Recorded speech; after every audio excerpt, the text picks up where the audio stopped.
sida lagu xusay warbixin ay soo saartay hay-adda Amnesty International waxaa laga soo dayrinayaa kumanaan haween muhaajiriin ah kuwaasi oo ku sugan dalka Liibiya gaar ahaan xeryaha qaxootiga halkaasi oo ay ka dhacaan gabadfallo aad u foolxun.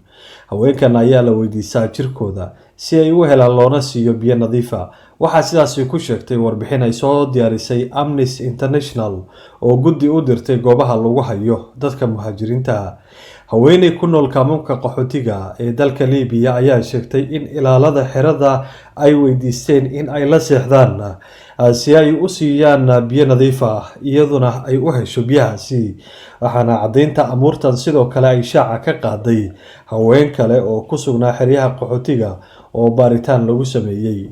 Inta badan haween, caruur iyo dad waaweyn ayaa ku sii nagaada xeryaha qaxootiga halkaasi oo qaramada midoobay ay ugu talagashay in ay ku sii sugnaadaan inta laga ogolaanayo dacwadahooda qaxootinimo. Warbixinta Amnesty International waxa kale oo lagu cadeeyay inay jiraan dhibaatooyin aad u ballaaran oo la mid ah kuwan oo loo geysto iyagana haween ku nool magaalooyinka ku yaala dalka Liibiya. Sanadkan 2021 ayaa Amnesty International waxa ay sheegtay inuu yahay mid ay sii xumaanayso xaaladda qaxootiga ku nool dalka Liibiya. Falalka guracan ee lagula kaco qaxootiga ayaa ka mid ah jirdil loo geysto taasi oo si joogto ah loogu geysto dadka qaxootiga ah ee muhaajiriinta.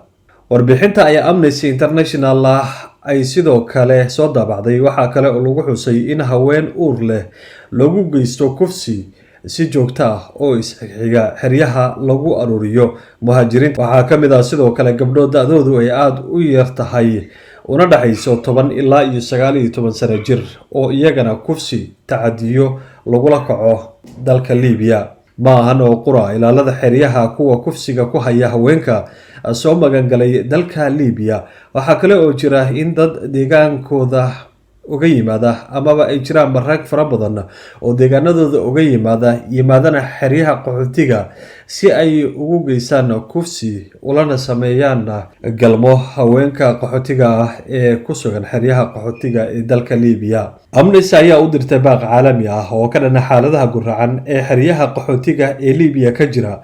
Waxay ugu baaqday qaramada midoobay, midowga Yurub iyo Mareykanka in ay soo farageliyaan tacadiyadan oo ay kala hadlaan dowladda dalka Liibiya sidii loo joojin lahaa tacadiyadan iyo in wax laga qabto dadka muhaajiriinta isla mar ahaantaasna laga qaado dalka Liibiya lana geeyo goobo amnigoodu uu aad u sarreeyo.